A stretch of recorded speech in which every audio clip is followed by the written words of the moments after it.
Hello, my spooky friends. This is John, your host of Dairyland Frights, the paranormal podcast that covers everything spooky, creepy, and mysterious in the Midwest. And I can't believe it. I'm on a roll. I have another great spooky guest here with me on the podcast, Lynn, who's a paranormal investigator from Ghouls in the Graveyard. Welcome, Lynn. Thank you. I'm excited to be here.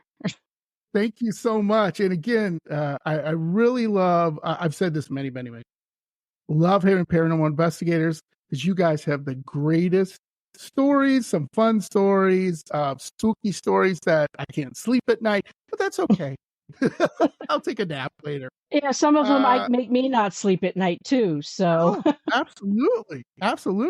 So one of the things I always like to start out is tell me a little bit about Ghouls in the Graveyard. I mean, what's that about? Are you part of a team? Are you a leader of a team? What is Ghouls in the Graveyard? I am more the technical advisor, chauffeur, location scout, wrangler. I have teenage boys, and they saw me going out on paranormal investigations, and were like, "Oh, we would love to do this, love to do this." Well, the majority of them are under 18, and I was like, "No, no, there we go. Can't do that." And they were like, "Oh, well, when can we go out?" And I was like, "Okay, let's give this a try." So I took them one at a time with myself out to a cemetery at night just to see how they would react. Because if somebody's going to start crying in the fetal position, that's a no-go. That's a no-go. That would be me if I saw a ghost. Well, we're not even talking the ghost. We're talking the parking lot. Oh, the parking lot. Yeah. So then after a couple trials, then we went out to cemeteries during the day, and they did great. So then we started going to cemeteries at night, and we focus mainly on cemeteries, mainly because private home investigations, I don't want my kids in case there's something there. I want them to get used to handling the instruments of how to trust their gut on what it's like, things like that. Will we ever do home investigations, businesses, things like that? I don't know. Right now, they are very content doing cemeteries, and so that's how it got started. I used to have a team many years ago called Graveyard Ghouls Paranormal, which is no longer. They're like, "Oh, we want to use that." No, you don't need. No, we're not using that. And they're like, "Well, we got to do something like that because that was your team." And fine, well, okay. So we all came up with Ghouls in the Graveyard, even though I told them technically they're not graveyards because graveyards are attached to churches, cemeteries are not, but technicality. And then they were like, "Oh, well, we need to have this and that." And it was like, guys, we are not Zach Bagans here. Okay. Everything that you see on Ghost Adventures is not what we're going to do. Yeah. And God help me if you hear somebody step on a stick in the middle of a cemetery and yell, "Oh my God, it said kill me." You'll go home. Yeah. Right. Yeah. Awesome. You can investigate from the car for all I care. By the way, one of my guests called Zach Bagans Bagel Bites. I don't know why, but I think it's kind of funny. Yeah. I call him Frodo Bagans. There you go. See, we have nicknames for. He's yeah. I don't know. I'm kind of on the fence about him. I liked his earlier stuff. His later stuff got like kind of off the rails, and I was like, 100% agree. Yeah. His earlier stuff I see is more authentic, but then every time something would get somewhat scary, eerie, spooky, he's sending poor Aaron to go do it. Yeah, right. And I've noticed Aaron's weight loss through the seasons. It's like, oh my God, what's he putting this poor man through? Run a few laps and find that ghost. All right, I'll be back later. Yeah. So, Lynn, what interested you in the paranormal? Was it something when you were a child? You had a event, or what made you interested in it? I've been interested in it literally my whole life. I'm 52. My interest began at about 2.5. I was in the hospital with rheumatic fever, and when my mom would have to leave, uh, and the nurses wouldn't come in at night, a lady would come in and sit in the chair my mom would, which was across from my bed, and she Okay. would hum to me. And it was very soothing, and it made me not scared, is the best way that I Oh, can put it, looking at it through my 2.5-year-old eyes then. And I got better. And when it was time to leave, I asked my mom, I said, I want to say bye to, the nurse that would come in at night. hmm. And she didn't wear a nurse's uniform. My parents were in the military, so I was at a military hospital. There were no uniforms, no nurses' uniforms. She didn't wear anything like that. She just wore a plain dress, her hair pulled back, um, and just sat there and would hum as I fell asleep. And she did this every night that I was in there. I distinctly remember it. Wow. And my mom was like, I don't think there's anybody here by that, thinking maybe it was a volunteer. Yeah. uh, we're going to fast forward 30 years. Mom and I are doing genealogy, and we come across some old photos that my grandmother had. And all of a sudden, I see when I was like, Mom, what is that? And she was like, Oh, this? I was like, Mom, I know her. She's the woman in my hospital room. That's her. That's her. And I'm getting all excited. Oh, wow. And she turns it over, and it was my like fourth or fifth great grandmother. Oh, Um, a okay. strange little ritual that isn't fun is that in my family, the firstborn is almost always a daughter, and you're usually the firstborn of the firstborn. And so then you get the name Mary L. I go by Lynn. My mom goes by Mary. My grandmother went by Lois. I could go down the chain. It's boring. Um, and we found out that this was the second in the chain, Mary Laura. But I saw her and I was like, Mom, the woman that I told you about in my room when I was sick, that's her, that's her. And there's no way I could have met her. She died many, many decades before I was born. Wow. And since that, my mom never tried to tell me that it wasn't real. Yeah.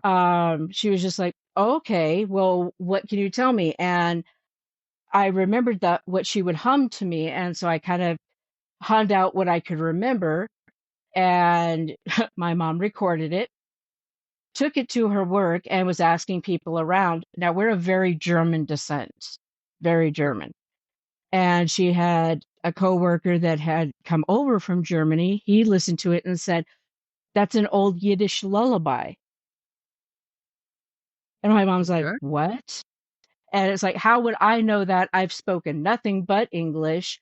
Um, when my relatives came over here right before World War I, they banned the children from speaking German.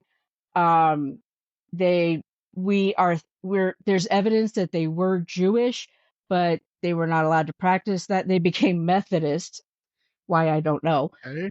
Um, I guess it's the next step. Um, and so there was no way I should have known this tune. But Mm. he said that, yeah, he knew the tune and actually gave my mom a copy of the song. And though I'd never heard the words to it when I was 2.5, the tune was exactly the same.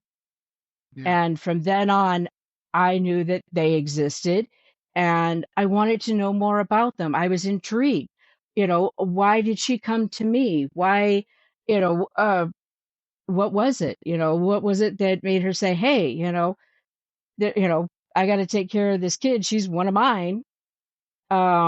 And how many are there out there? I just wanted to know as much as I possibly could. Yeah. And then in my 20s, I was in an apartment that was uh, slightly haunted. Now, I in my 20s, this was a 1990s. So the best thing I had was a micro cassette recorder. Sure. For those that don't know, it is a tiny little cassette that plays in a really big recorder that is larger than your phone and will only record up anywhere between 30 to 60 minutes if you use both sides of the tape. Yep. Um, and so I would put that on and I'd leave the apartment, come back, and I'm listening to it, listening to it. I can't tell if it was haunted or not because I had neighbors above and below me and to the sides.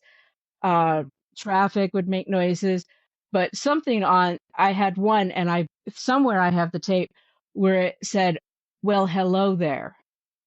Oh, okay. Very distinctly, it sounded, even on tape, sounded separate from the background noises. Hmm. And that was the only thing I ever got, the only thing I ever knew, um, was to try and record. I didn't get into real paranormal investigating until about 20 years ago when EMF detectors started coming out, Mel meters, things like that. Things that would let me know that, okay, there's some sort of anomaly here. What's it caused by? Yeah. Yeah. That is awesome experience. I know, like, again, some of my other guests have said they've had experiences when they're a little kid. One woman told me she saw an older man like walk right through her bedroom wall and sit Whoa. down in like a rocking chair and rocking and just watching her. And she wasn't scared, she said. She was like, huh, that's kind of interesting. But then when she told her dad and her mom the next day, they got rid of the rocking chair. They immediately got rid of it. And, because they were like, okay. And then she was asking as a little girl, and they were like saying whatever. It wasn't until she was like 18 till they said, okay, this house is haunted. There's a bunch of spirits. What you saw was true. And all the stories we told you were not to scare that, so you wouldn't be scared the crap out of, little girl sitting there, seeing stuff in her closet, seeing stuff walk through the wall, seeing chairs moving, sinks turning on. So she had a Oh, very vivid experiences. oh yeah. But she grew up with that, just similar to you finding out this great mystery, and she wanted to know more, right? Which I'm guessing that's part of the reason you did doing this, like everyone Oh, else. absolutely. Yeah. I Like, wanted to know what's going on. This person who, uh, you know, I know died. How did she come to me when I was 2.5? Did she do it for a reason? Was there, because the scariest thing was being in the hospital room by myself, yeah. but and she comforted me just by humming this simple tune. She never spoke to me. Evidence is that at the time she did not know English. And from my memory, she looked as tangible as any person. Yeah. I mean, just, and if I would start to feel uncomfortable or something, I remember the humming getting louder. Hmm. And it comforted me and I would fall asleep. Yeah. See, I love stories like that, Lynn, because most of the stories that people want to hear are the ones that like the shadow person pushed you down the steps, or or the person grabbed you or pulled you, or what, right? And it's nice to hear a Right. story that someone was there for you in your time of need when you were scared, you're a child, you're going through this traumatic event, and hey, there's my, great great whatever grandma Yeah. saying it's gonna be okay. You're gonna get through this, and this is my way of helping you. And I love stories like that. Yeah. It was just, and I give a lot of credit to my mom. She, I'm sure that in her mom way, as I would with my kids now, make sure that I wasn't scared. But she never told me that, oh, it was a figment of your imagination. It was Mhm. nobody. Oh, I'm sure it was somebody on staff. She never tried to dissuade me that I didn't see and hear this, that Yeah. definitely I did. And then in my 30s is when I freaked out when I found out, oh my God, this is, a relative from from the old country that I never could have met, that but that was the woman. And to find out that that woman, Mary Laura, she is not only an ancestor of mine, but she worked as a nurse. Oh, wow. That kind of Yeah. complete. That makes sense. that she Yeah. was there. Yeah, I just fascinated. I'm not a big hospital person. Like No, my I hate. wife, yeah, same with me. My wife will be like, when I have to visit certain people in the hospital, she'll be like, okay, you go into the hospital, just you'll make it. I don't know. Maybe it's because of my paranormal, but I'm not saying I'm sensitive or anything. Far from it. But every time I go in the hospital, I feel dread and I feel sadness and I just don't like it. I'm just in there for a little bit, and was like, okay, I got to get out. I'm the same way with retirement homes. When my mom was in a retirement home and I go visit her, and I was just like, man, just death everywhere. Just, you know what I mean? You just, yeah, I Yeah, don't yeah, like, right? Yeah. So it'd have been nice yeah. if I had someone humming to me. Well, my dad just a month ago had open heart surgery, Right. and he's 78. So this was a risky procedure, and my mom and I knew it, and we stayed there and everything went beautifully. He's doing absolutely fine. He's healing faster than expected. Great. His surgeon's thrilled, his cardiologist is thrilled. We're thrilled. Yeah. Um, and the day we were taking him home, we got off the elevator and we're walking the maze of hallways. Yeah. And all of a sudden, I just looked at my mom. I said, Mom, I need a minute in the bathroom. And she was like, Are you okay? He's like, I don't know, but I'm not okay. I need just a minute. And I went in the Yeah. bathroom and I was keeping myself from crying. I'm like, what the hell is going on? Dad's Right. going home. This is not the time to be crying. Yeah. Sure. So I pulled myself together and we got my dad. And on the way out, uh, there were a bunch of people. We didn't know, the ICU's on the same floor as the cardiac floor. Not cool. Mm. And there are a bunch of families, people hugging each other. You could just, I mean, the mood was just very, very, very somber. And mom's like, oh God, I wonder what happened. And I said, I don't know, but I have the feeling that they didn't make it. Now, I had no way of knowing this. No Sure. way.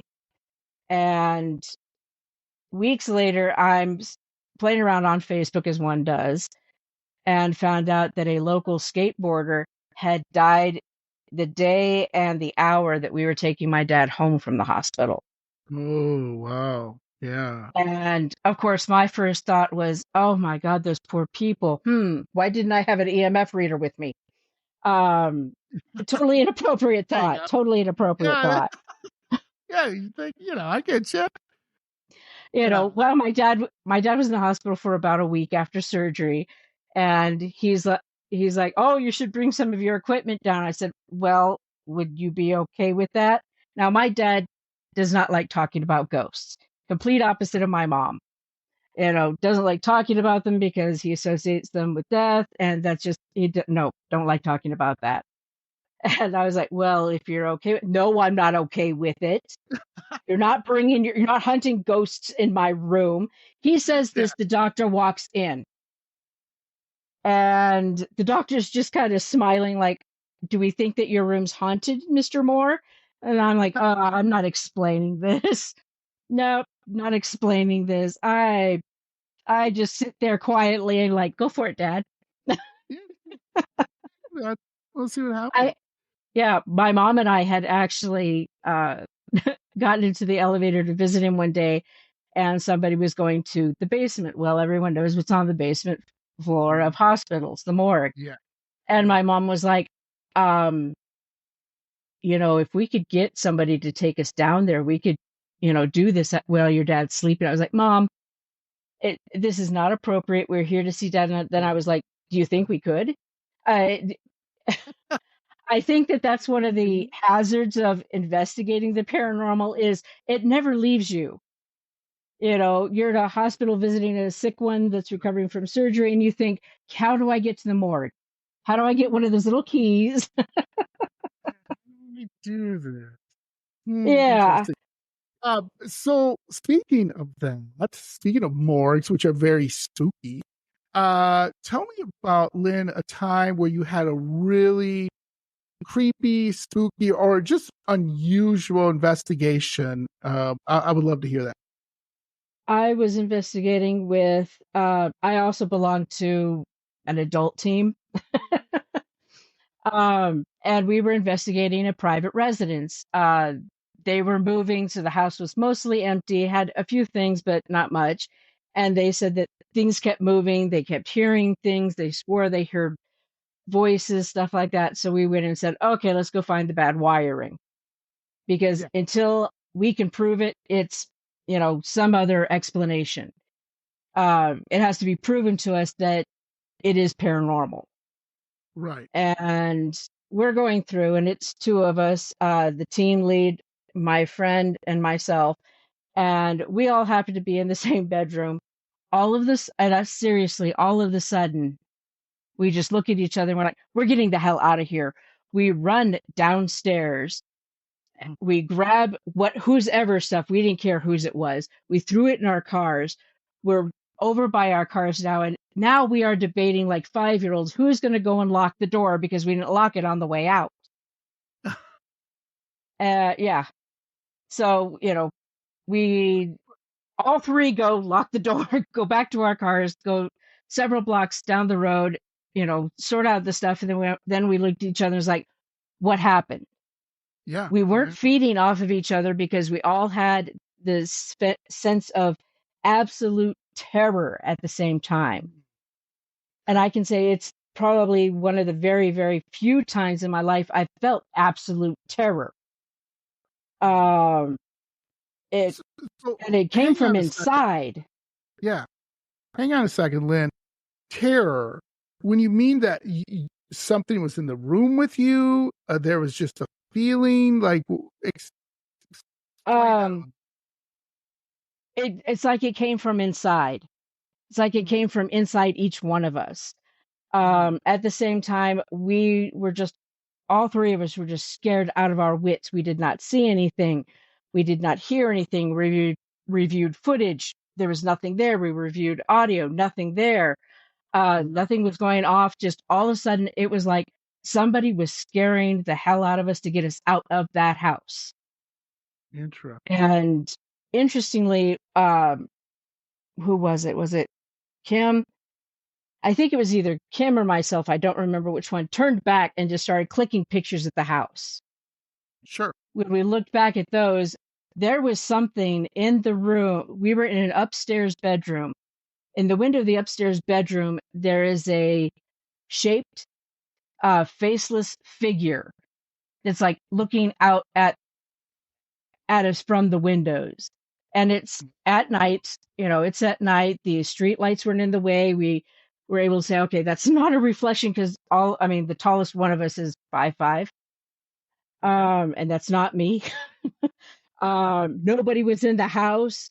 There were that we could see. Nobody was projecting anything. It was coming from the house, and it was darker than the dark of the house.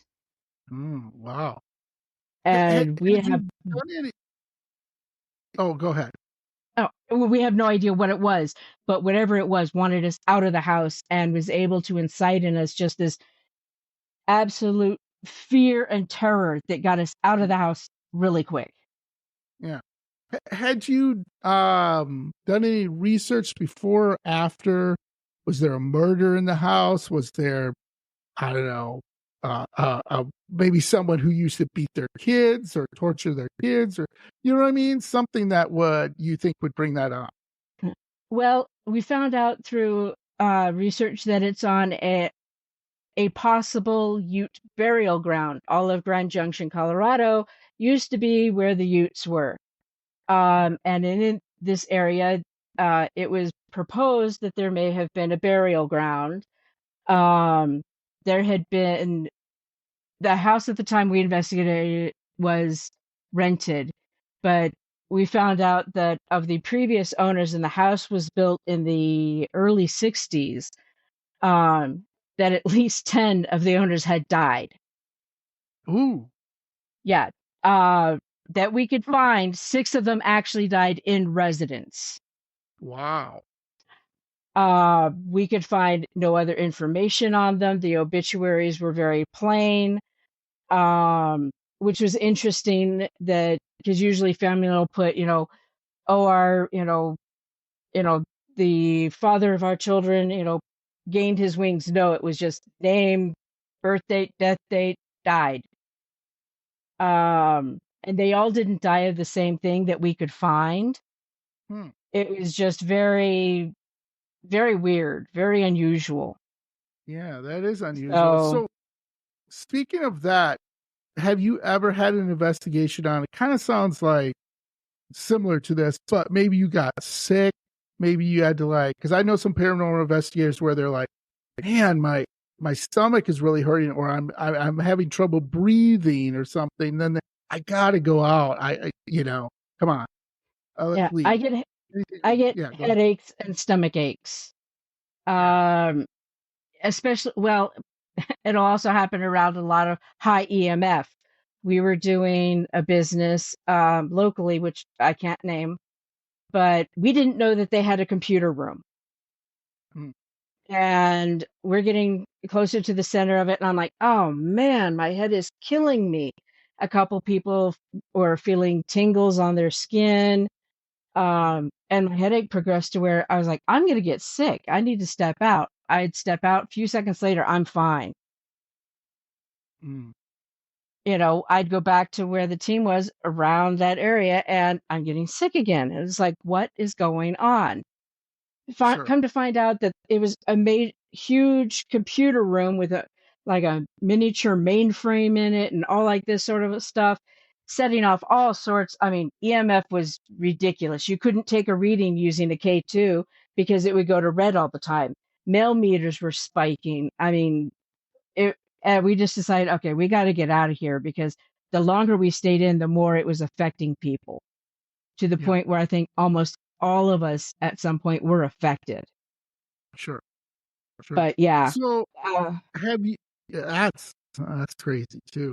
Have you yeah. So ever? high EMF and computer around a lot of known electricity can give me headaches. But it's also happened when there haven't been that. Hmm. We were at Crown Point Cemetery, and I started getting that. I call it the EMF headache. And I was Okay. like, okay, what is going on? There's one light and it's solar powered. And I was not standing near it. It was, already close to winter, so the sprinkler system was off.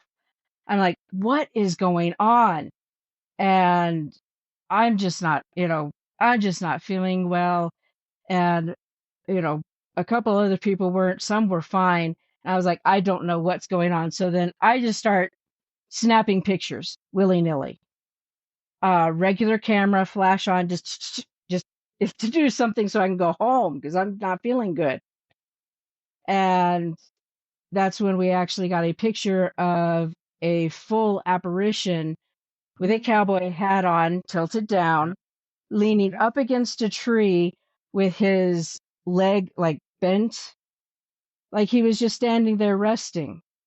Sure. I mean, you can distinguish arms, vest, shirt, hat, boots. You can distinguish the entire thing. Wow. And none of us saw this. We did not see this with our eyes. Um, we have gone back. I've gone back on my own. I've gone back with other people, same camera, and tried to recreate it. There's nothing around that tree to recreate that. It wasn't a shadow because it was much lighter. It was a translucent white. Yeah. There's was no fog. Um, Nothing that we could distinguish that could have created that with that sort of detail. Sure. Okay. So Wow. yeah, That's whew, that's amazing. That's just interesting that that just happens at a certain time. I think, and I always say this many, many times when paranormal investigators have been on the show, and because you could be at a place, right, for hours, nothing happens, nothing, and then you go in and maybe in the first 10 minutes, bam, right out of the gate. yeah, So it's not like when you sit with Zach Baggins out there, who's like, oh, I went in and all this crazy stuff's happening. He Oh could be my there God, for it said it's going to days. kill me. Yeah. Right. You could be there for, well, with him, he has the budget to be there for days, but you could Yeah. be there for hours. You could go back a couple times and nothing. And then you're like, well, I don't know what to tell you. Yeah. Not It seen happened. anything. Yeah. It happened this one time. We cannot physically recreate this. Sure. And we had been investigating. We were there for maybe 3 hours. Um, and it wasn't until the latter half of the investigation when I started getting the headache. Mm, And that's when I just started snapping pictures all over the place. Just, okay, I got to document it.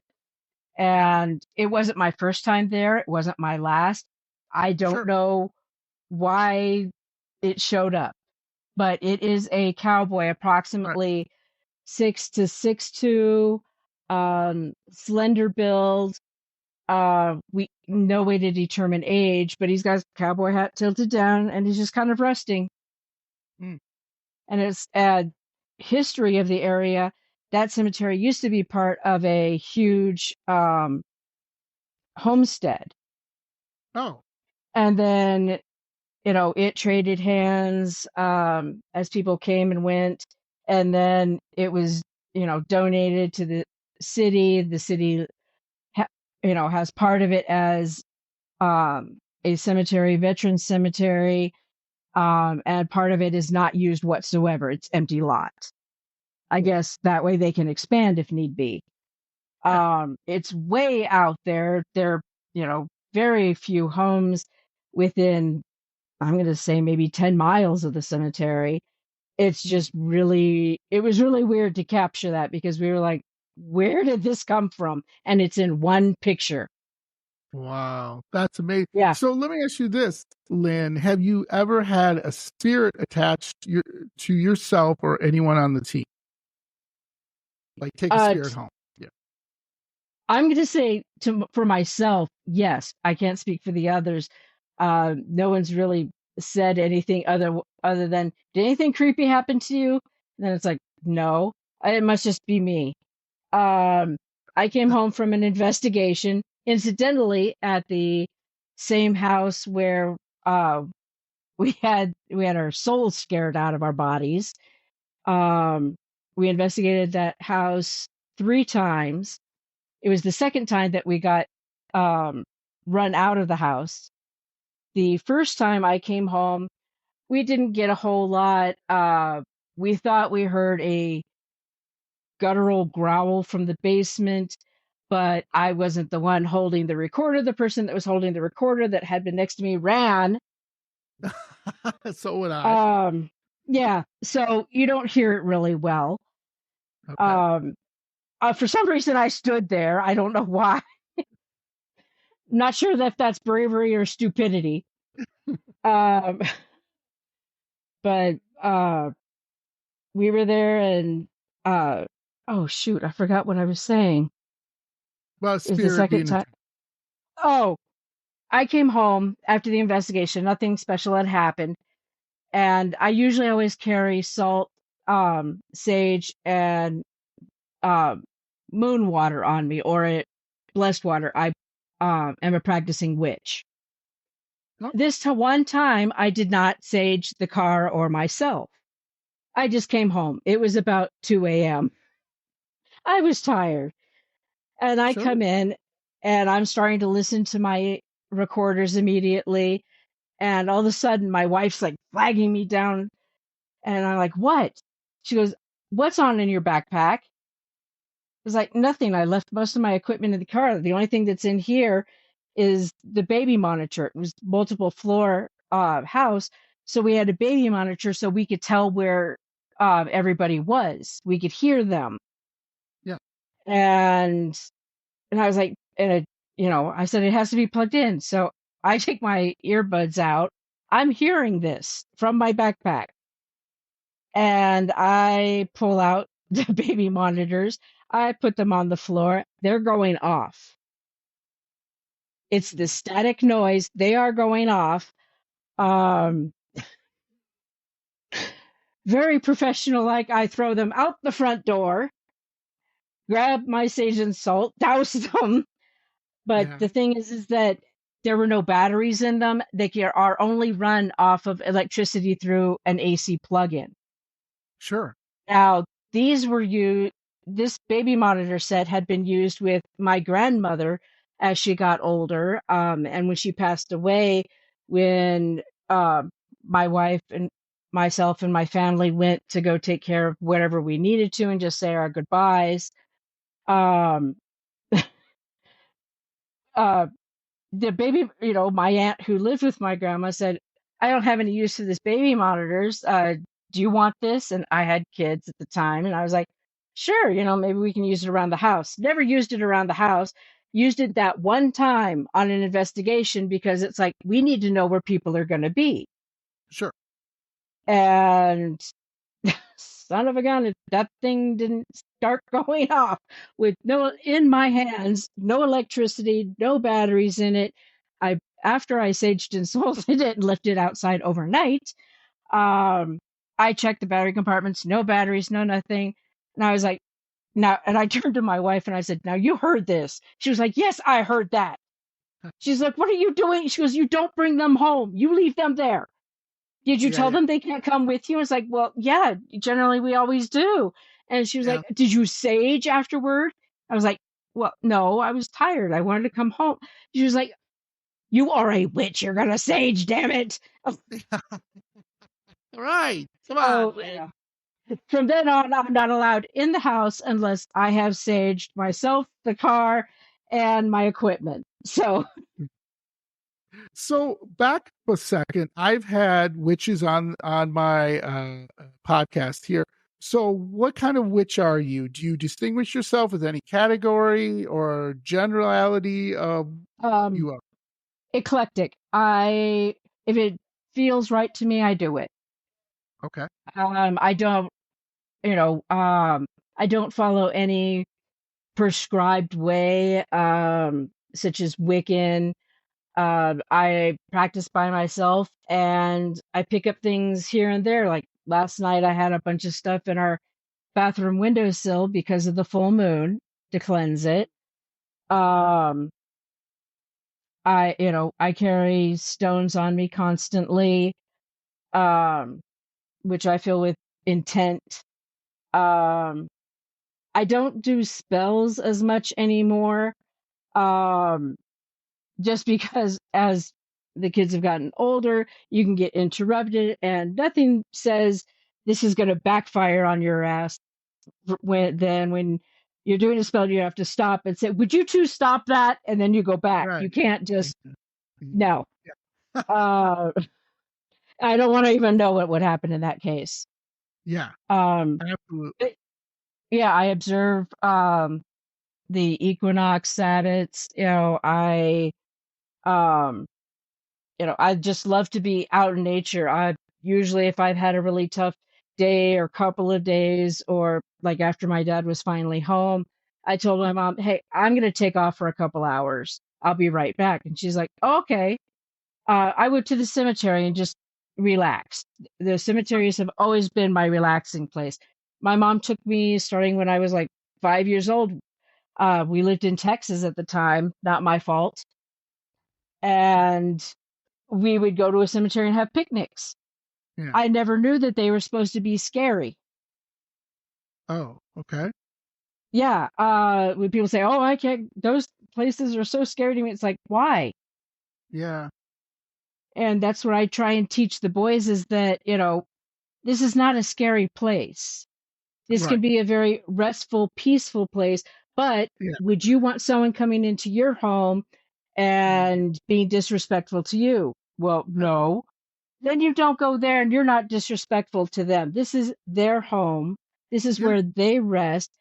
Right. If we have some, if all of a sudden we get a feeling or anybody gets a feeling of, I don't really want to be here, I need to go, we leave. Yeah. Because, if they're telling one of us, then all of us should get the message. Correct. Um, you treat them with respect. When we go in, I've taught the boys that we go in, we introduce ourselves, we, tell them that what our intention is, whether it's to investigate or just to hang out, just, or I take grave rubbing sometimes. And I do ask them if I may take a rubbing of their graves, and I've had a crayon break on me. It's like, okay, not that one. And I go Yeah, somewhere else. sure. It's just about respect for them and for us. And when we go to a cemetery, I always refer to the people that are there as residents. Oh, yeah, interesting. And because that's where they reside. Yeah, So it's like, you don't want anybody coming into our house and being nasty and mean. Guess what? Same thing. yeah. And they have taken to that very, very well. Yeah. I think that is some great takeaways because, there are paranormal investigators out there who may not follow what you're doing and going through.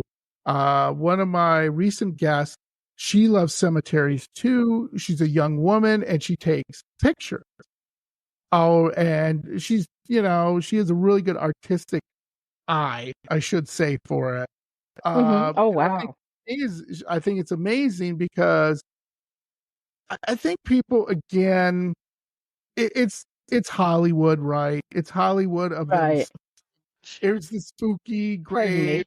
Oh no, that's fine. This fog coming through the graves and the rain and right, and you get that to your head. You say creepy. Well, that's Hollywood. They have to. Right. You couldn't. It's a sunshiny day, and you walk it. That doesn't sell in movies. What sells is creepy, spooky, evil. That's Scary. Yeah, bad. scary, bad, and going into there is not a good idea, and you should whatever, and if you do that, and all the folklore too that still people adhere to, like you need to step this way over a grave and you need to enter this way. Do you believe in any of that folklore when you enter a cemetery? Um, no, I go in the entrance and leave through the exits. Okay. Uh, that I don't feel that, you have to walk backward in order so they don't follow you or can't jump into your body. I don't prescribe to any of that, and I feel that they have much better things to do than to try to attach to myself because they'd come home with me and they'd be like, "I didn't know there were 5 teenagers here. I'm out." Best ghost deterrent ever. Or how would I know my home's haunted? Yeah, Um, I'd be like, "Who left the milk out?" Well, I know it wasn't the ghost. Come on, guys. yeah, come on. Um, That's yeah, awesome. I don't, none of that. No, I just, if any if there is a folklore for it, and I don't know that there is, just, I go in, I say hello, introduce myself. Um, if I notice in some of the smaller ones, if I notice that there are new residents, and I go over and I introduce myself again to them and let them know that, yes, I've been here many times, you know, my intentions are good. I'm just here to either relax or gather information about their stories that they'd like to tell us. We'd love to hear them, let them know how they can, try to communicate with us. Um, and then when we leave, we just say goodbye and thank them for anything that they may have given us. And that's it. Yeah, I love that, Lynn. That is some great advice for people out there, whether it be paranormal investigators, whether you're maybe love the paranormal and you're going into a cemetery or graveyard and you're trying to be like very respectful and treat these people like it's your house. Like you said, you don't want anybody busted in your living room and being like, hey, well, and start throwing crap around. You'd be like, what are you Yeah, doing? really.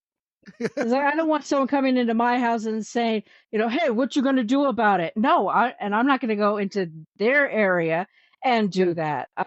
I do not allow my kids to provoke. If one of them starts to get on the edge, I'm like, no, we don't yeah, do that, and you need to apologize for it because that was yeah, edging on disrespectful. And yeah. I'm sorry. It's like, okay, and don't do it again. That's the best way you show that you are sorry and won't do that.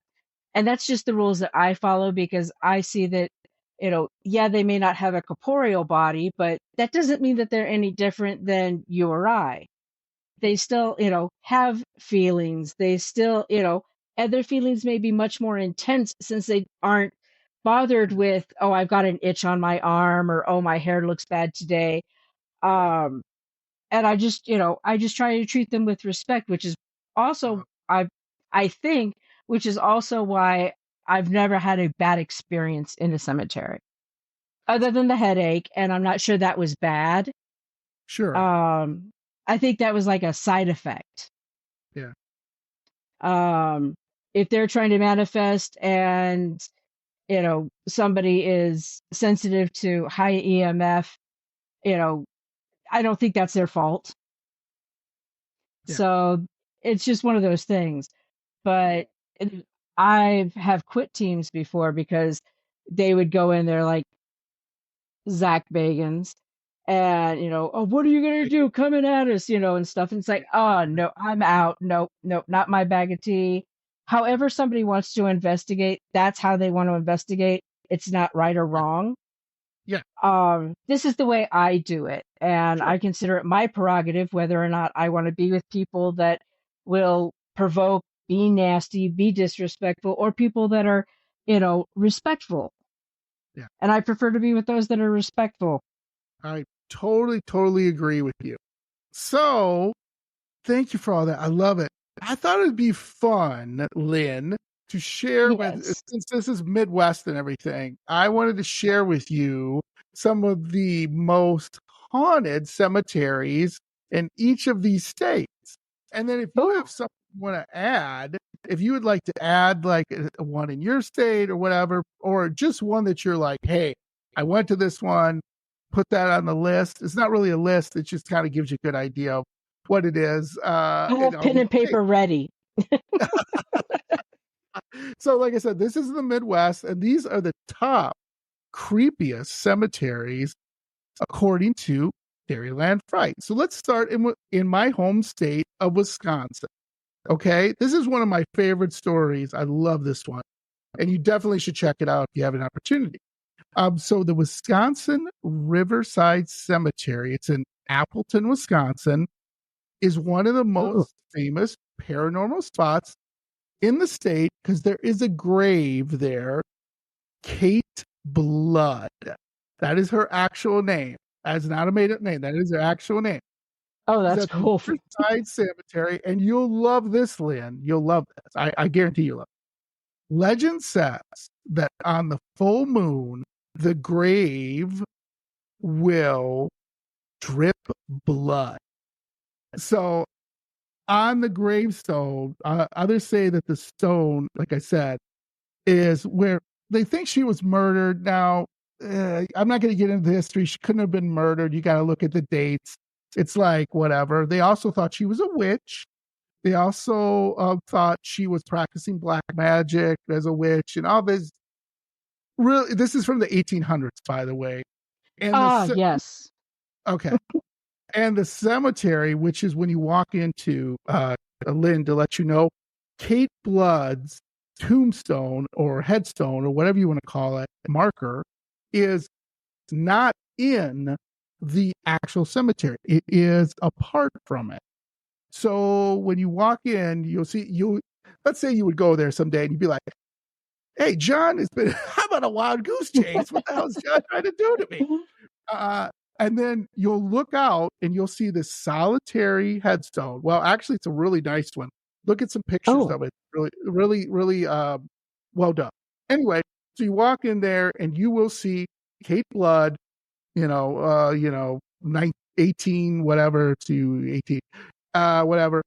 And like I said, people will go there on a full moon. And when you supposedly look at it, like I said, blood will start dripping down from her tombstone or gravestone.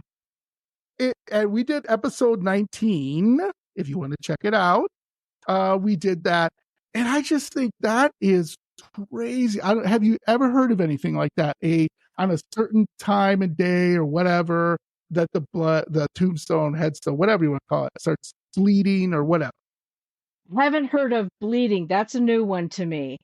I've heard of the ghost lights in a town here in Colorado, where in the winter, um, allegedly by the full moon, uh, that these ghost lights will appear. Well, I looked at a picture of it online during the day, and there are solar lights, so I'm a little less interested now. Um, but I have not heard of blood. I've heard of screams, full body apparitions, of different things happening, but blood's a new one. Yeah, there you go. There you go. Hmm. So let's move on to the next one. In, believe it or not, Brazil, Indiana, there's a cemetery called the 100 Steps Cemetery. And I just covered this one. And what you're supposed to do, Lynn, is you're supposed. Mm-hmm. So what's really weird is you go up to the cemetery and there's steps leading into the cemetery up the hill. Now, Huh. what you must do is you must do this at midnight. And it's fairly simple. You go at midnight under a moonless sky. Okay, no full Oh, a moon. new moon. Yeah. And must ascend the steps, counting as he or she goes. One should count 100 steps by the time you have reached the summit. Then you're going to see a apparition appear to you if you, which me and my other guests were joking, if you try to like walk it up backwards or you try to like skip the steps or you know what I mean, like you're being silly, Yeah. right? You're just like la la la and stuff, and you don't count or whatever. Well, what happens is you get up to there, and there is an old caretaker, and what they'll do is they will touch you, and when they touch you, you will see how you will die. Now, you don't Oh, know that's when you're going creepy. to die. You're not going to see when you're going to die, what time, blah, blah, blah. No, you just see your death. Like you will Hmm. have your death. So whatever that is, right? The other thing, too, is I thought was really interesting is, let's say, this is the other thing I thought was kind of weird. So let's say you do everything right. Okay. And you get up there. Supposedly you're supposed to still see this old caretaker. And I guess you're okay, which doesn't make sense to me, but okay. Uh, but going down the steps, you must count 100 steps going down. If you do not do that correctly, you will, what they say, oh, you're going to die soon. They don't tell you when, they don't tell you how. You're just going to die.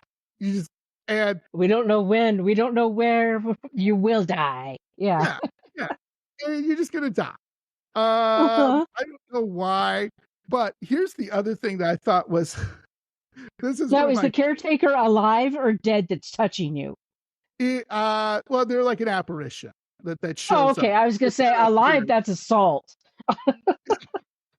Who's suing you? No, that's an apparition. He's the first caretaker that ever was at the cemetery. Oh, okay. By the way, if you're interested in Civil War, this used to be an old Civil War cemetery. So a lot of Ooh. Civil War soldiers, generals, whatever, are buried. Take a look at it. It's online. You can look at the steps. It's now concrete. They used to be wood, and then they started to deteriorate. And oh, by the way, if you would ever go there, Lynn, you have to talk to the local police and say you're doing an investigation because this is Permission. yeah, it closes at 6. I don't know why, but We have one here that the city took over after private ownership, and no, I thought that 8 o'clock during the summer, it's yeah, still light yeah, out, would be fine. I get there, the gates are closed, and it's like I don't need to visit the jail. No. yeah, right. So then I found the caretaker and was like, yeah, they close now at 6 o'clock, 5 on Sundays. Or no, they're closed now on Sundays. And I was like, what if someone wants to do a certain, well, will open if there's a service. But yeah, they are closed on Sundays. And I was like, thanks a lot, guys. Yeah, I know. You can, there has been, you go on YouTube, Lynn, there's been a ton of investigations. So it's not like you can't do this. You just got to talk to somebody and just saying, hey, I'm going to do an investigation. But here's the thing, this is super funny to me, and maybe it shouldn't be, but so let's say you're just being really, I don't know, maybe you're drunk or something and you want to have a little fun. If you try running up the hill without going on the stairs at all, what happens to you is when you get to the top, some force pushes you and you fall all the way down the hill. And then when you take, so the next day when you take off your shirt, there's supposed to be a handprint, which they believe is the devil pushing you down the hill. It's a deep red handprint will appear on your back. Deep red handprint will appear on your back, Lynn, for several days. So, in other words, don't be disrespectful like we talked about. There's a lot Is the going on. force is the force that's pushing you down named Jim Beam or Jack Daniels? Jose Cuervo, maybe? Yeah, sure. I could. Oh, wow. Yeah, so there's a lot of things going on in this cemetery, which I thought was really interesting. So let's move on to the next one that's in Michigan, and this one is Ganong, Ganong Cemetery, and these are such weird towns, Lynn. Inkster, Michigan. Inkster, Inkster. So visitors to this site claim to have spotted glowing eyes, eerie mist, and unexplained orbs around the graveyard. Drivers, this is scary. So drivers pass the graveyard. So there must be a road. I was looking it up on Google Maps. So there's a road near the graveyard. Have reported seeing a ghostly white figure run out in front of their cars, causing car accidents in front of the graveyard. So numerous people have said, and they don't say whether it's a little boy, a little girl, it's a man, it's a woman, but what I was reading one account, but I don't know what to believe because, some people kind of take it on their own to be a little more whatever. And this one guy was driving past, and all of a sudden he sees like this figure run in front of his car, and he thinks it's teenagers, because it was like around Halloween. He thinks it's teenagers. So, the guy like swears every other word, and he swerves and he goes into the ditch. And he's like, damn it, what the hell? So he calls the cops because he's got to get out of the ditch. He might have damaged his car, whatever. Cops come out there and they're asking, well, what happened? And he's like, well, I don't know. Somebody ran from my damn car, almost hit him. And the cops know about the cemetery and they're like, oh, okay, you all right? And yeah, I'm fine. Well, we'll get this taken care of for you. But just remember, best not to drive past the cemetery at night anymore. And yeah, that's a day trip, definitely. Yeah. I'm not really sure if this happens all the time and who's the ghost or whatever, but it's pretty crazy. And a lot of orbs. I would say. A lot of orbs. People have seen like and I don't want to be like Hollywood. It sounds like a Hollywood horror movie, but people have said like they'll just be sitting there, just looking around the grave. So like just seeing fine. And then all of a sudden a mist will just come in, just out of nowhere. And it can be in the middle of the day. People have said that one guy said, oh, I like to go out there and just relax. And I have my lunch and I sit on a bench and I just whatever. And then he talks about a mist just comes in and like someone turned on a fog machine, just started coming in and he's like, what? And then he like felt really frightened.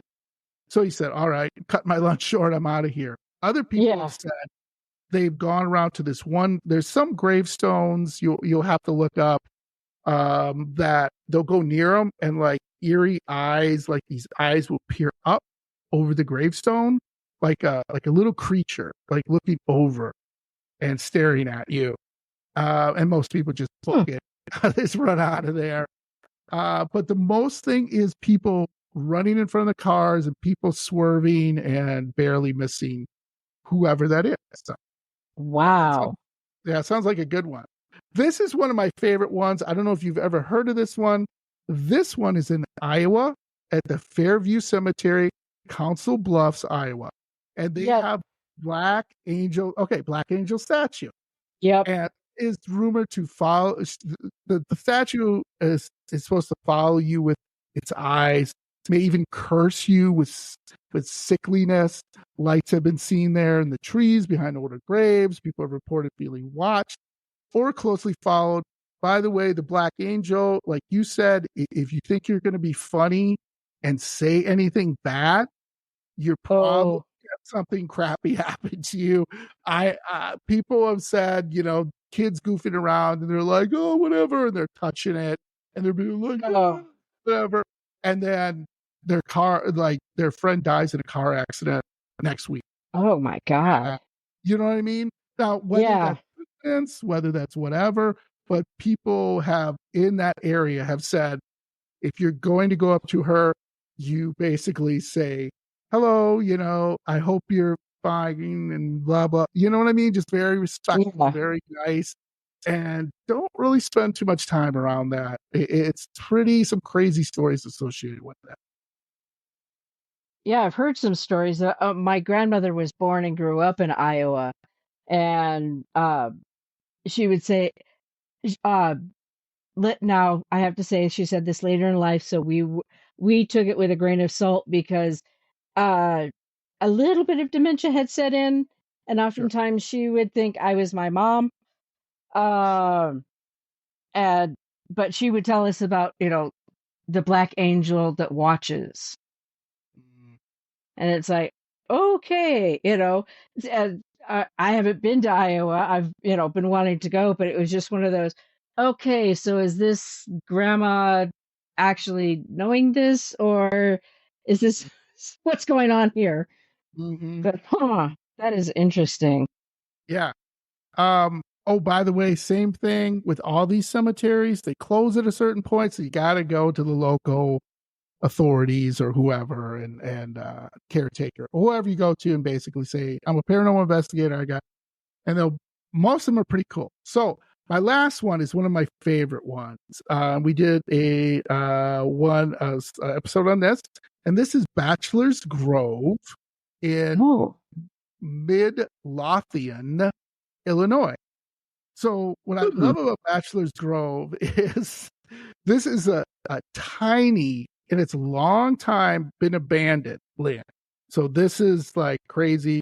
Unfortunately, it's really small. It doesn't even have 100 plots. But the size of it's about a 1 acre area. To the level of paranormal activity in this small area is crazy. It is considered one of the world's most haunted cemeteries. Bachelor Grove isn't one of those places where there's a single ghost or something minuscule. Over a dozen different experiences were documented multiple times, attracting paranormal investigators from around the globe. That is episode 21, which we did. So here's the thing. When they made Bachelor's Grove, it was for bachelors, guys without wives, and just their own little guy camp, as I like to call it. Well, eventually they were like, okay, I got to move out of here. I can't just be sitting with a bunch of guys in the middle of the woods. I got to get a wife and a family or whatever I need to do, right? A partner. But here's the thing that's really sad, Lynn. They have desecrated many graves. Teenagers have gone in there. They have kicked over the graves. They've demolished the graves. They have, if you look at it, it's super sad. So a lot of the graves are demolished. They have been dug up. They have been everything you could do to desecrate a cemetery. This cemetery has been done. It is, by the way, if you ever do want to go to it, it's near Chicago. It's near actually, how do I say, like residences or like strip mall stuff. It's really weird. When you look at a Google Maps, you'll be like, this is the weirdest thing. So you literally go into the cemetery, and the good news, Lynn, is they've tried to fix it up. They've tried to keep the kids out. They've tried to keep other vandals out and stuff, and they've tried at the very least to try to keep it as is. You know, like you can't fix the gravestones that people bashed in and picked over, unfortunately. Right. But that means that everyone has gone there. Everybody who has gone there with paranormal experience, like yourself, Lynn, has gotten something. EVP, so Wow. pictures, being touched, being grabbed, hearing voices, seeing orbs, seeing mist, seeing. I mean, it's the what I would saw is the jackpot of cemeteries to go there. Like no one's ever been disappointed. Well, yeah. Now there's two famous ghosts. There is a woman who comes out in the usually morning hours, about 4 or 5 in the morning. So if you can make it to that, and she sits on a bench next to a baby's grave. People believe that this is the mother of the baby who lost the baby. And it's basically there. Going to keep an eye on it. So there are the multitude of people just think it's bachelors. It's actually babies. It's actually men, women, children. There's just this carnival. So it may have started out as unmarried men, but then it kind of evolved. Okay. Then it evolved. That was my question was, okay, woman in a bachelor cemetery. Yeah. So, and there's a picture of that online. Someone took, whether you believe it or not, it's totally up to you. But it's very interesting. It's a full apparition of a young, looks like a young woman in a white dress sitting with a veil. So she's just sitting on the bench and she's just staring at there. Also, there's been people who have seen bachelors going around and kind of not really scaring people, but kind of making it known to like, hey, leave. Kind of a gentle nudge, if you want to say. There's also a caretaker there who doesn't like people at all. And he will basically, there have been stories of people like their camera being grabbed, them being pushed, them hearing voices of get out, them being a number of different physical, actual touching things. Some people walk up, bruises on their arms, bruises on their backs, scratches on their arms, and they just get the feeling of like this caretaker's like, hey, get out. Now, the other thing is, which is, I think, frightening, is there is a pond. If you walk out of Bachelor's Grove, there's a small pond. I don't know if it's still there, but I believe it is the small pond where this guy and his horse drowned in the pond. I guess maybe they were coming through in the 1800s and maybe it was mud. Was it a pond at this time? I don't know what it was. And they came through. And anyway, the horse and everybody drowned. He's trying to get the horse out. He drowned with the horse, basically pulled him in. So you will see, people have reported, you will see a apparition of a horse and a man screaming, and the horse, neighing or whatever it's doing, that you tell it's in danger, and have picked up that audio, who have seen the apparition of that. That does not happen a lot, but people have seen it, and then it just disappears. Also, supposedly, that's part of the flood area, so there's like in there, so people go, even though they say it's like crappy runoff water, do not try to wade in it. Do not try to do anything with it, because it's just mud and you know what I mean? It's like you're good stuff. Like something's gonna happen, and just stepping in it, people who have tried are like, nope, you gotta get me out right away because I feel like something's pulling me in. So those are some of them here in the Midwest. Oh, wow. Kind of give you a brief Those are idea. fascinating. Yeah, everyone to check them out. Please do. Again, take the opportunity to talk to people before you do it. And if you do, Lynn, I would love to have you back on the show and have you talk about some of your experiences, whatever one you would try, or maybe go to a different one. Yeah, my nephew actually lives and works in Wisconsin, and so when I heard that, I was like, "Oh, there's a reason to go see my nephew." There you go. I'm a horrible person. No, that wouldn't be why I'd go see him. I'd go see him because I love him. This is just a little extra incentive to get me there. Absolutely. Absolutely. Well, before we wrap up the show, thank you again. I love your stories. It was awesome. Well, if there's one place I can tell you about in Colorado, it's not on Yeah. in Grand Junction. It's in Aurora. It's kind of on the border of Aurora, Denver. It's Third Bridge. Mm, Now I have done a lot of research on this, all the way from the massacre that happened in 1867. I may have that wrong. I'm sorry if I do. Um, all the way to current, where multiple people have died at or near the bridge. 99% of them in the month of June. huh. Why, I don't know. But June seems to be a very bad time for that. Accidents got so bad and frequent, they actually took it was a hill that rolled down and then back up. They actually took it part of it and shaved off part of the hill, thinking, okay, maybe when drivers are coming up, they can't see, they wander over, smash. Yeah. But most of these are single car accidents. Mm, Um, I I've gone there twice. It is privately owned land, so don't wander around because he will call the cops. But the yeah. road is public road, so you can stay on the road. And that's where I stayed. I did not go onto the land. Um, I was just had my wow, this is going to age me. My iPod, Yeah. and yeah, it was an iPod Touch nonetheless.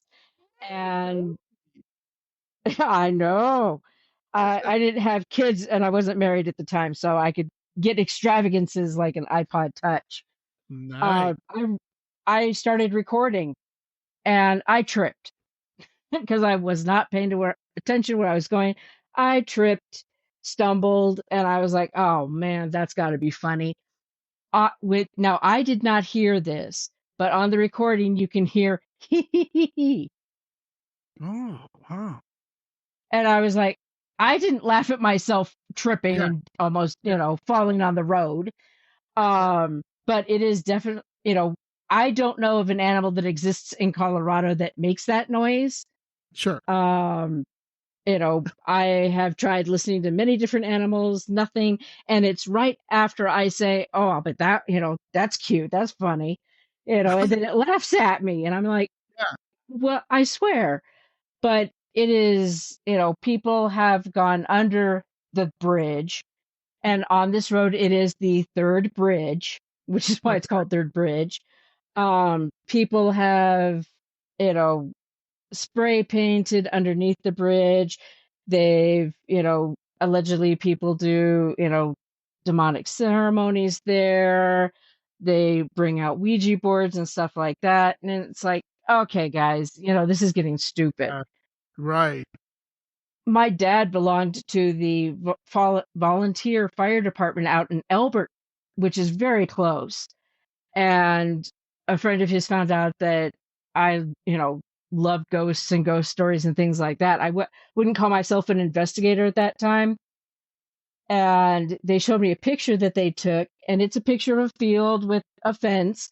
And there is a figure. You can see head, shoulders, and then the body kind of fades out in the middle of this field. It is not a mist.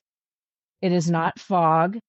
It is a figure in the middle of this. And I was like, oh my God, that's my holy grail. Yeah. Um, and so I started, and this is from a firefighter that took this. the fire station that my dad belonged to, he was a volunteer firefighter, had two professional firefighters, meaning they got paid.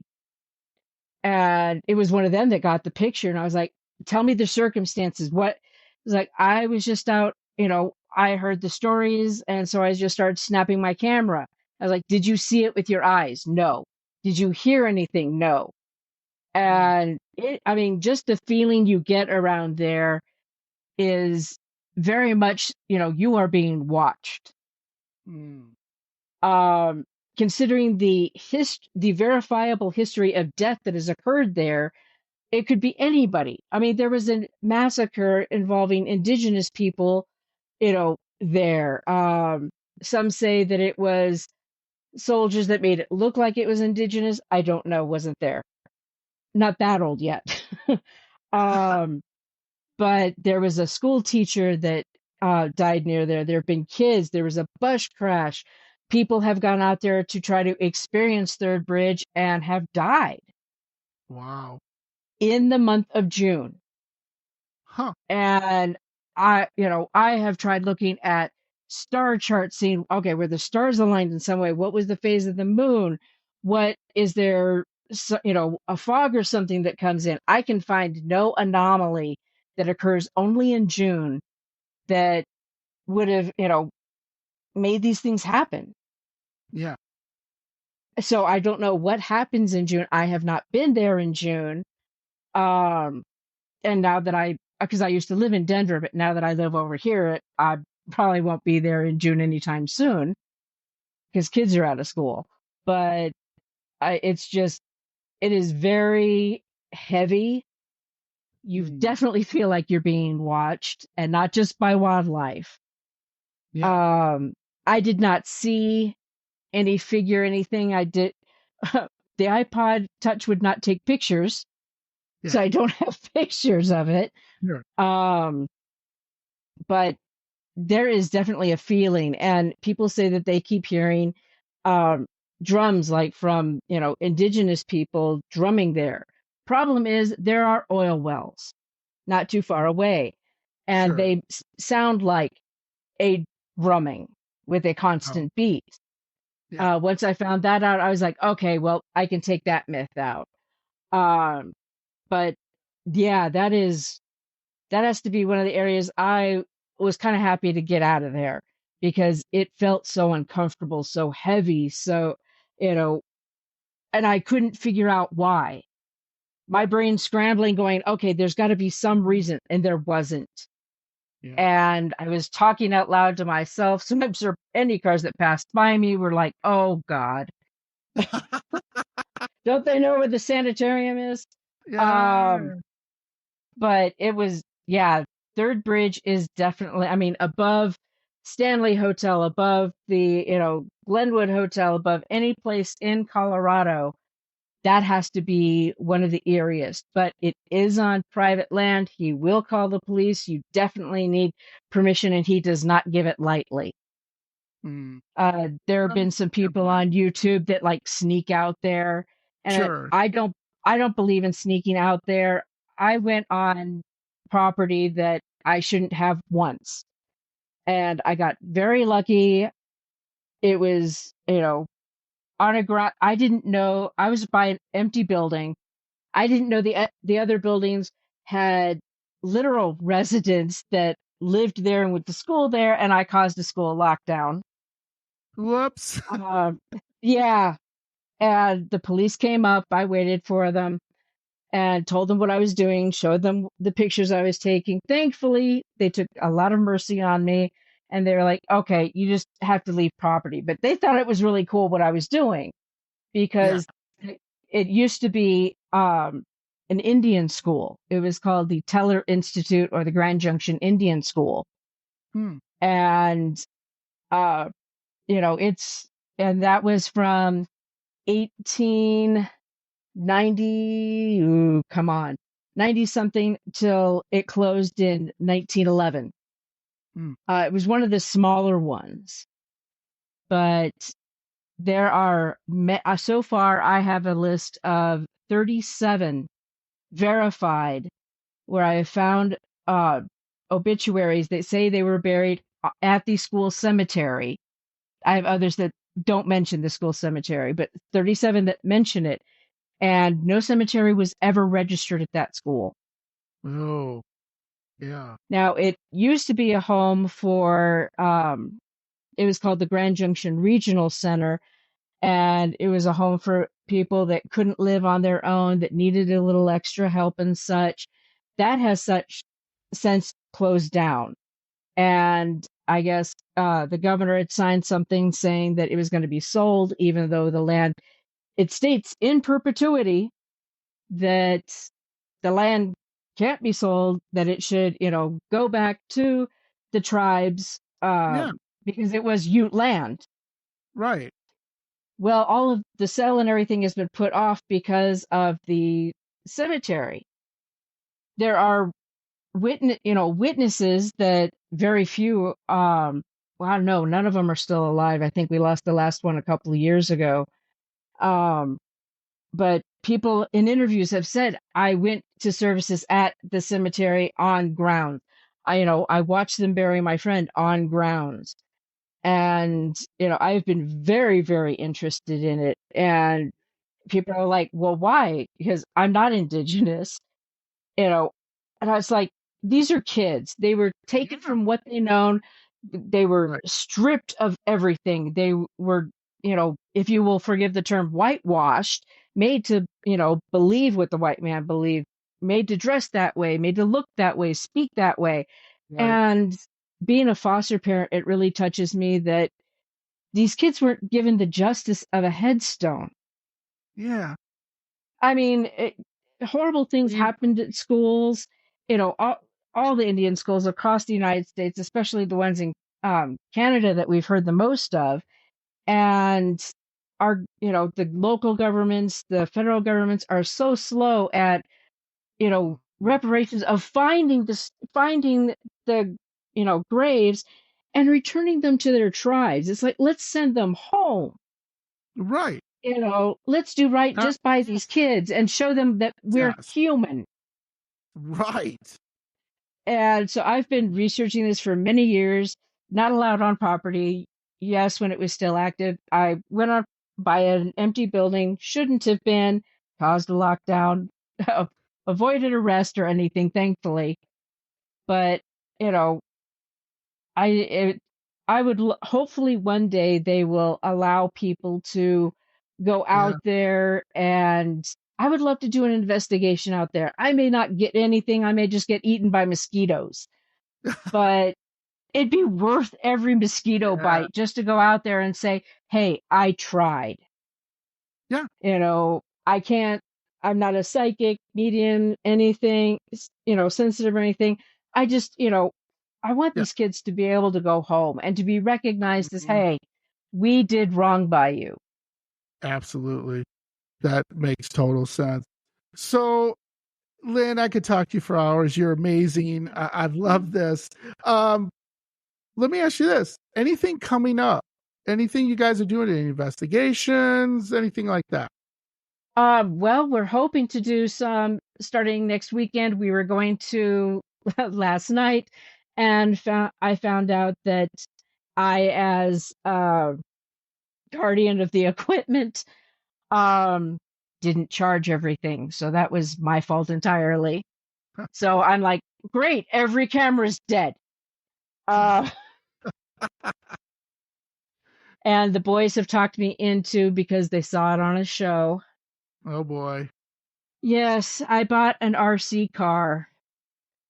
I smothered it with glow in the dark paint because I'm not going to lose this thing. It was $20. I attached an EMF detector on it. It just lights up and has an antenna. And they want to take that out. Well, just in case things get too spooky, we can send that out. It's like, dude, if things get too spooky, we shouldn't be sending anything out there, alive or Right. inanimate. Um, so yeah, now we have a little RC car because they saw it on a show and thought it was really cool. Except that one had a camera, and so I was like, no, because if the camera falls off, I'm not searching all night for it. Right. And Makes sense. I pay for the stuff, so no. Um, But yeah, we want to take that out and see if it works. I have found out that the EMF reader will not read the car. Oh, So that was my first fear was, oh my God, this thing runs on, you know, remote control. What if it yeah, reads, yeah. while I'm trying to drive the car or something? It doesn't, thankfully. Mm, Um, whether that's because my EMF detector's not good or not, who knows?